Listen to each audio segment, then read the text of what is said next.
Nggak cocok pagi-pagi itu kita makan yang berat-berat. Kenapa? Karena tubuhnya habis istirahat. Gitu loh. Jam 4 bangun, jam 5 bangun, tiba-tiba langsung makan bubur ayam, nasi goreng, mie goreng, bla bla segala macam, capek dia. Akhirnya apa? Ngantuk. Dan tubuh kalau sudah bermasalah, dia ngasih tanda. Tandanya apa? Keluhan. Anda yang sudah mulai ngikutin apa yang saya sampaikan, coba lihat. Mulai berkurang sedikit keluhan-keluhannya, coba lihat. Satu persatu hilang, pusing sudah mulai hilang, dan tidak lagi menyalahkan musim. Zaman sekarang orang suka nyalain musim. Musim hujan, batuk pilek. Ya, musim panas, demam, macamnya nggak ada yang benar musim. Rambutan disalahin, mangga disalahin, kelengkeng disalahin, nggak ada. Karena itu yang menciptakan semua kan. Ya.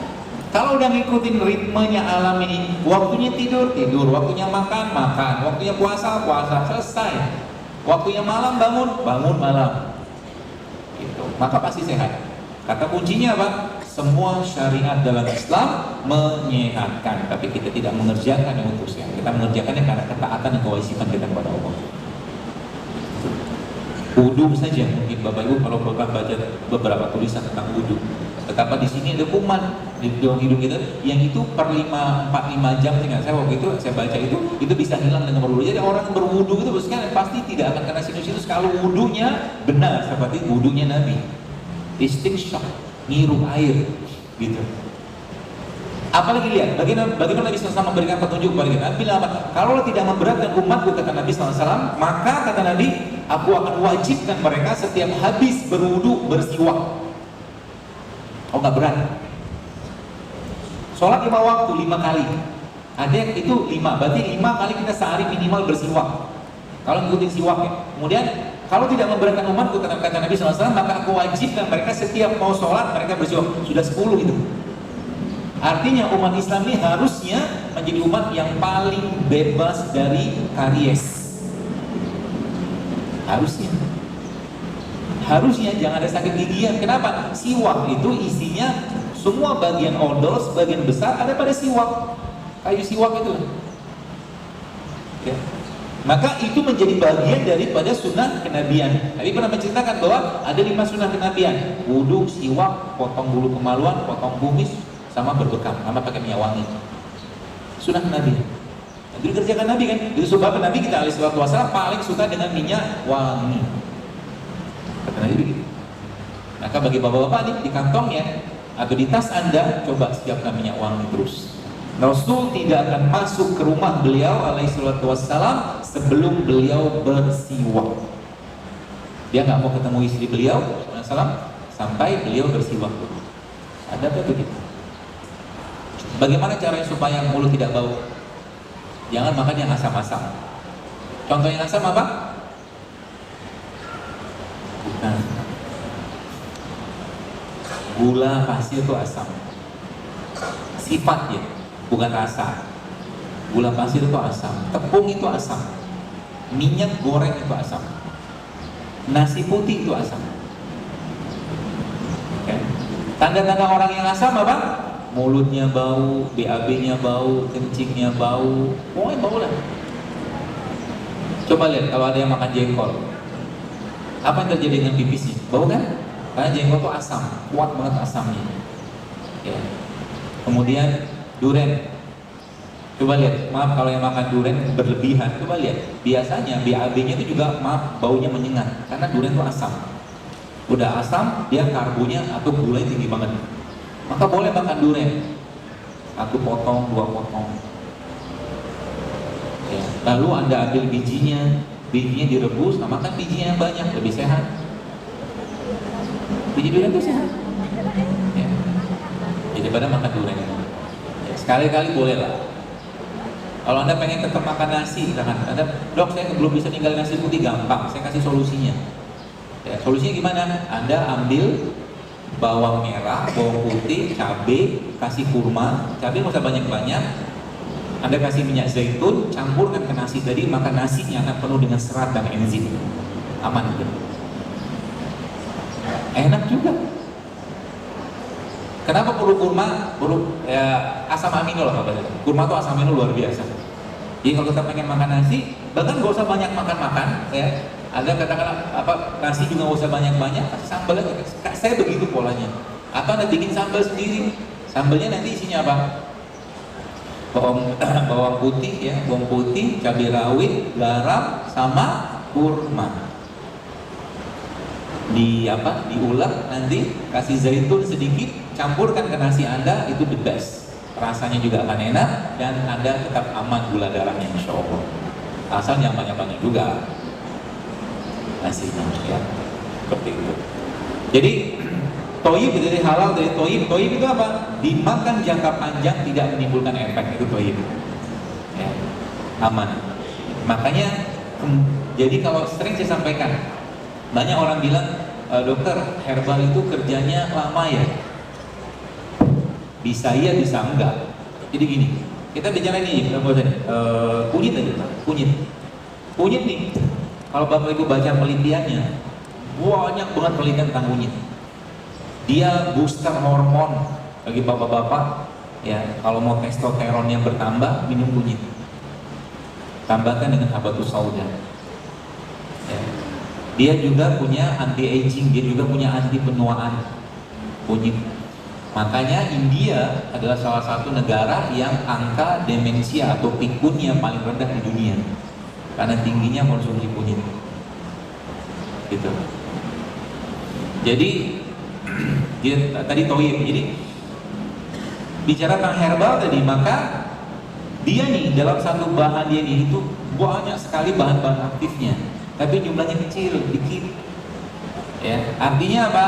Artinya sekarang Bapak Ibu, kalau Anda mau mengasup enzim itu dengan baik, maka makanlah sayur tiap hari, makan buah tiap hari, makan rempah tiap hari, makan rimpang tiap hari, tukar-tukar aja jenisnya.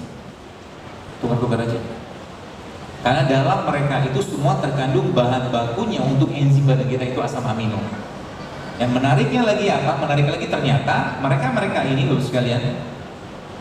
Karena bahan aktifnya banyaknya tuh gini. Kenapa orang makan paracetamol, habis makan paracetamol, ini pusing dia, langsung chest clamp? Tahu kenapa? Kenapa tahu? Karena dosisnya tinggi banget kan? Dosis paracetamol kan satu kapsulnya berapa? 500 mili. Nah pertanyaannya, kunyit itu punya ke analgetik atau anti nyeri? Punya, tapi kecil banget. Tapi dia punya yang lain juga. Dia punya anti aging, dia punya anti pembekuan anti agregasi apa nama itu. Kemudian dia juga dia pengen care darah. Banyak banget dalam satu kunyit ini. Ya. Ketika orang hidupnya nggak sehat, kemudian dia makan ini, maka katakanlah dalam misalkan ini ilustrasi analogis saja. Dalam mereka ini katakanlah ada 10 bahan aktif misalkan lebih banyak. Ketika orang itu nggak sehat, lalu dia makan beginian, judulnya dalam kondisi dia pusing. Dalam kunyit kan ada bahan anti pusing lah, gitu. Maka dia nggak langsung kerja ngilangin pusing tadi, dia patroli dulu, bersih-bersih dulu. Paham maksudnya? Dia bersih-bersih. Beda cerita dengan orang yang sudah relatif hidupnya sehat atau clean, jarang makan yang aneh-aneh, jarang makan yang gak sehat, dia sudah makan begini yang sering. Ketika dia sakit, ada pusing, meskipun bahan di sini sedikit, dia langsung ke sana kerja karena tempatnya udah bersih, Pak. Itu ilustrasinya. Maka sejak zaman dulu orang-orang Indonesia tidak pernah ada informasi keracunan kunyit, keracunan jahe, keracunan kencur. Betul? Ada ceritanya. Jadi jangan tanya sama saya beliau ini aman atau tidak, karena yang ciptakan dia ini Allah. Betul. Sedangkan di luar sana yang menciptakan manusia, bukan menciptakan, yang buat. Kalau menciptakan dari nggak ada menjadi itu menciptakan. Kalau buat itu kan sesuatu yang ada dimodif. Maka dari kunyit misalkan yang tadi ada bahan untuk anti nyerinya, yang misalkan bahan anti nyeri dia senyawanya ya, misalkan A1, B1, C1 dalam jumlah dosis 0,005 kecil banget sama pabrik. Oh, ini A1, B1 digandakan dosisnya, digedein, dibesarkan dan langsung cespleng. Tapi ingat, dia punya teman, sedangkan yang 500 mg nggak punya teman. Sehingga apa? Kalau dia dimakan terus menerus, dia punya banyak teman yang patroli. Kalau itu dimakan terus menerus, pasti muncul efek samping. Paham sampai sini? Gitu. Cerita begitu. Mobil Toyota ketika dibikin di Jepang atau mungkin di assembly di sini atau dirakit di sini, nggak mungkin diberikan kepada kita yang beli mobil tadi kalau tidak ada spare partnya, tidak mungkin. Harus ada yang bikin bannya, harus ada yang bikin radiatornya, harus ada yang bikin kacanya, harus ada yang bikin tali apa segala macam dengan spare partnya. Manusia diciptakan oleh muka bumi, masa nggak ada spare part? Nah, maka spare partnya apa? Allah ciptakan di mereka ini. Saudi tidak tumbuh mereka dengan baik seperti Indonesia, maka Allah ciptakan di sana superfood untuk menggantikan itu semua. Namanya apa? Kurma. Orang Jawa Barat di sana tumbuh sayur dengan sangat gampang, di sana cenderung dingin, maka di sana dimunculkan kebiasaan oleh Allah, orang-orang sana suka makan wedang supaya ketemu panas dinginnya. Tanda-tanda kan, tanda-tanda semua, gitu loh. Apalagi yang minuman-minuman atau makanan-makanan yang disebutkan Allah dalam Al-Quran ataupun disebutkan oleh Nabi SAW dalam hadis-hadis Nabi SAW. Maka tinggal pelajari aja, baca datanya.